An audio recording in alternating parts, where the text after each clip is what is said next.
मध्य प्रदेश में भारतीय जनता पार्टी को सत्ता संभाले लगभग 2 दशक पूरे हो रहे हैं। इस मौके पर पार्टी की ओर से रिपोर्ट कार्ड जारी किया गया। इस रिपोर्ट कार्ड को नाम दिया गया है गरीब कल्याण महाअभियान। इसे केंद्रीय गृह मंत्री और भाजपा के रणनीतिकार अमित शाह ने जारी किया।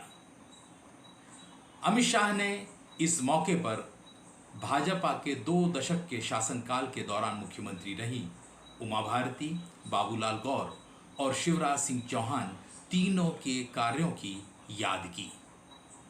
यहां हम आपको बता दें कि मध्य प्रदेश में वर्ष 2003 के विधानसभा चुनाव में भाजपा ने उमा भारती की अगुवाई में जीत हासिल की थी। उमा भारती उस दौर की सबसे तेज तर्रार नेता हुआ करती थी और उनकी मध्य प्रदेश की राजनीति में हनक भी थी। मगर एक मामले में कोर्ट से उन्हें सजा क्या सुनाई गई, उमा भारती ने मुख्यमंत्री पद से इस्तीफा दे दिया। उसके बाद बाबूलाल गौर को मुख्यमंत्री की कुर्सी सौंपी गई। फिर नवंबर 2005 में बाबूलाल गौर के स्थान पर शिवराज सिंह चौहान को मुख्यमंत्री बनाया गया। महासंपर्क अभियान की शुरुआत के मौके पर एक सरकार की ओर से 6.5 मिनट की फिल्म भी दिखाई गई। इस फिल्म में उमा भारती और बाबूलाल गौर का जिक्र तक नहीं था। यह फिल्म ही शुरू होती है मुख्यमंत्री शिवराज सिंह चौहान के नवंबर 2005 में शपथ लेने से। सवाल उठ रहा है कि आखिरकार उमा भारती और बाबूलाल गौर का इस फिल्म में जिक्र क्यों नहीं है। बाबूलाल गौर जी तो आज हमारे बीच नहीं हैं, मगर उमा भारती सक्रिय हैं। ये बात अलग है कि आज उनके पास कोई पद नहीं है, वे निर्वाचित प्रतिनिधि नहीं हैं, लेकिन मध्य प्रदेश की राजनीति में आज भी उनकी हनक बरकरार है। आखिर उमा भारती और बाबूलाल गौर के कार्यकाल का इस फिल्म में जिक्र क्यों नहीं किया गया, ये सवाल है। ऐसा इसलिए क्योंकि भाजपा के अगर 2 दशक के शासनकाल का जिक्र होता है तो इन 2 मुख्यमंत्रियों के नाम तो आएंगे ही, मगर इस फिल्म में दोनों को दूर रखा गया, या यूं कहें कि उन्हें फिल्म में स्थान नहीं दिया गया।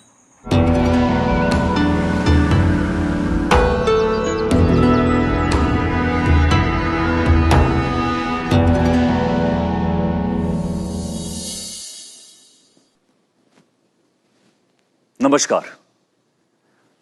आज हम वक्त में थोड़ा पीछे चलते हैं, साल 2001-2002 के आसपास। तब मध्य प्रदेश एक बीमारू राज्य माना जाता था। चारों तरफ आतंक और खौफ था। मध्य प्रदेश के उत्तरी इलाकों में डकैतों का, तो वहीं पूर्वी इलाकों में नक्सलवाद का था। तब नक्सली एक सिटिंग मंत्री की गर्दन तक काट ले गए थे। उज्जैन, इंदौर, राजगढ़, खंडवा सहित कई जिले सिमी के गढ़ बनते जा रहे थे। सड़कें बदहाल थी, हफ्तों तक बिजली गायब रहती और आती भी तो सिर्फ 4 घंटे। इस दौर में 29 नवंबर 2005 को शिवराज सिंह चौहान ने मुख्यमंत्री पद की शपथ ली। मैं शिवराज सिंह चौहान ईश्वर की शपथ लेता हूं कि मैं विधि द्वारा स्थापित भारत के संविधान के प्रति सच्ची श्रद्धा और निष्ठा रखूंगा। शिवराज सिंह चौहान ने आते ही पहली मीटिंग में अपने इरादे साफ कर दिए। उन्होंने कानून व्यवस्था पर जोर दिया और पुलिस ने 1 साल में चंबल के डकैतों का सफाया कर दिया, नक्सलवाद खत्म किया, फिर सिमी के नेटवर्क को ध्वस्त कर दिया। उस समय मध्य प्रदेश में बेटियों को बोझ समझा जाता था। इसके लिए उन्होंने लाडली लक्ष्मी योजना बनाई, बेटियों की स्कूली शिक्षा पर जोर दिया, बेटी बचाओ बेटी पढ़ाओ का नारा दिया, सड़कों का निर्माण शुरू करवाया और बीमारू से समृद्ध, विकसित और आत्मनिर्भर मध्य प्रदेश की ओर कदम बढ़ाया। 1 करोड़ 25 लाख लाडली बहनों को मिलते हैं रुपए 1000, फिर बढ़ाकर हर महीने देने जा रही है सरकार रुपए 3000। 46 लाख बेटियां जन्म से लखपति बनी। साथ में शिक्षा गांव, शहर, देश और विदेश में बिल्कुल फ्री। कन्यादान के लिए 55,000। पुलिस की नौकरी में 30%, टीचर भर्ती और स्थानीय निकाय चुनावों में महिलाओं को 50% आरक्षण, बुढ़ापे में पेंशन और तीर्थ दर्शन तभी तो मध्य प्रदेश में बेटियां बनी वरदान। तब बीमारूपन मध्य प्रदेश की पहचान थी। और अब प्रवासी भारतीय सम्मेलन, G20 की बैठकें, खेलो India youth games, global investor summit और इंटरनेशनल लिटरेचर फेस्टिवल जैसे भव्य आयोजनों से मध्य प्रदेश की छवि देश और दुनिया में उज्जवल हुई है। तब हमारी ऊर्जा क्षमता करीब 5000 मेगावाट थी, जो अब बढ़कर 29,000 मेगावाट से अधिक हो गई है। आज एमपी के रीवा सोलर प्लांट की बिजली से दिल्ली मेट्रो चलती है। तब प्रदेश में सिर्फ 60,000 किलोमीटर सड़कें थीं। अब 5 लाख किलोमीटर से अधिक शानदार सड़कें हैं, जो उद्योग धंधे दम तोड़ रहे थे। आज उनमें रौनक वापस लौट आई है। कई किसान अब साल में 3 फसल उगाते हैं। तब और अब का फर्क साफ दिखता है। तब खाद्यान्न उत्पादन मात्र 159 लाख मैट्रिक टन था, जो अब बढ़कर 619 लाख मैट्रिक टन हो गया है। तब प्रदेश में प्रति व्यक्ति वार्षिक आय लगभग 12,000 रुपए थी और अब 1,40,000 है। प्रधानमंत्री जी ने जल जीवन अभियान को मिशन बनाया और शिवराज सरकार ने 4 साल में 64 लाख से ज्यादा घरों तक नल से जल पहुंचाया। हरे भरे लहलहाते खेत अब मौसम को नहीं ताकते। तब हमारे किसान, साहूकार, बैंक लोन और किस्तों के चंगुल में फंसे हुए थे। बैंक डिफॉल्टर का कलंक उनके सर पर था। और अब किसानों का मान सम्मान बढ़ा है। आज 80 लाख से ज्यादा किसानों को मिलते रुपए 12,000 हैं। तभी तो फसल उत्पादन 5 गुना से ज्यादा बढ़ा है। पहले प्राकृतिक आपदा में फसल नुकसान पर बीमा का प्रावधान नहीं था।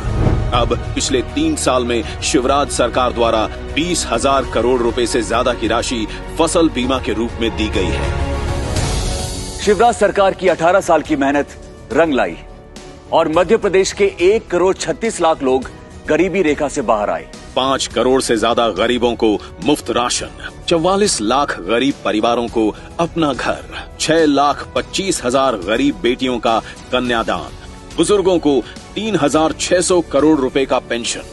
तब भूमाफियाओं को संरक्षण प्राप्त था। अब अवैध निर्माण करने वालों पर लगातार चल रहे हैं बुलडोजर और वहां गरीबों के लिए स्वराज कॉलोनी की योजना बनाई जा रही है।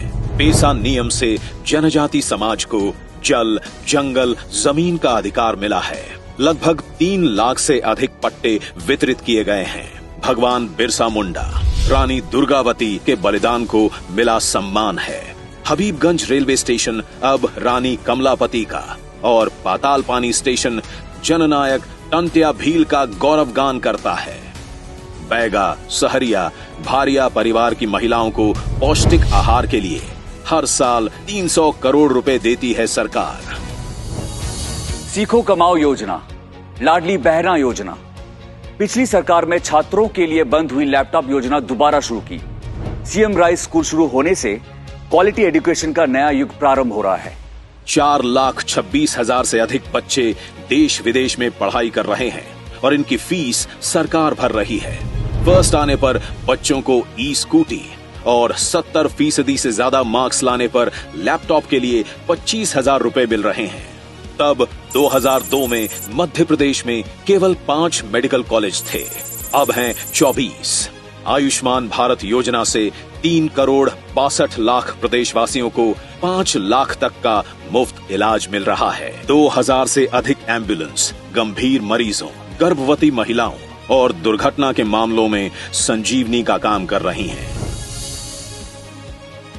आज नीतियां स्पष्ट है, नियत साफ, इरादे नेक और दिशा सही है। तभी तो जनता साथ है। तभी एक बीमारू राज्य आज एक बेमिसाल राज्य बन रहा है। यही तो है हमारा मध्य प्रदेश।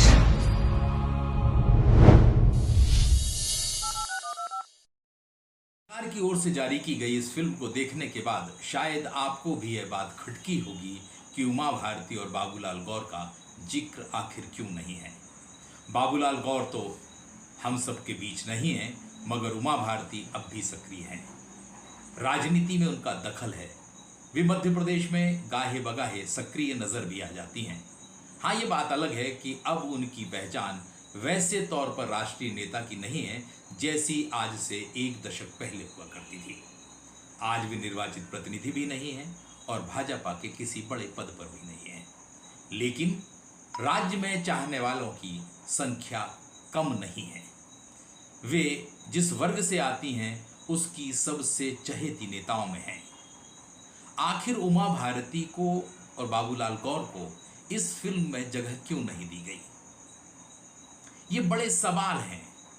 उमा भारती की सक्रियता है और वे राजनीति में अब भी अपनी उपस्थिति बनाए हुए हैं।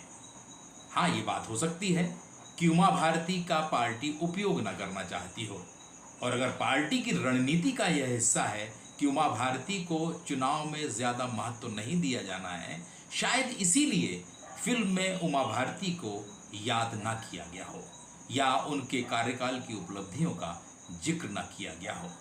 लेकिन सवाल जरूर है कि आखिर जब सरकार अपने 2 दशक का ब्यौरा दे रही है या पार्टी अपनी सरकार के 2 दशक की कहानी सुना रही है, तो उसमें से उमा भारती और बाबूलाल गौर आखिर गायब क्यों हैं?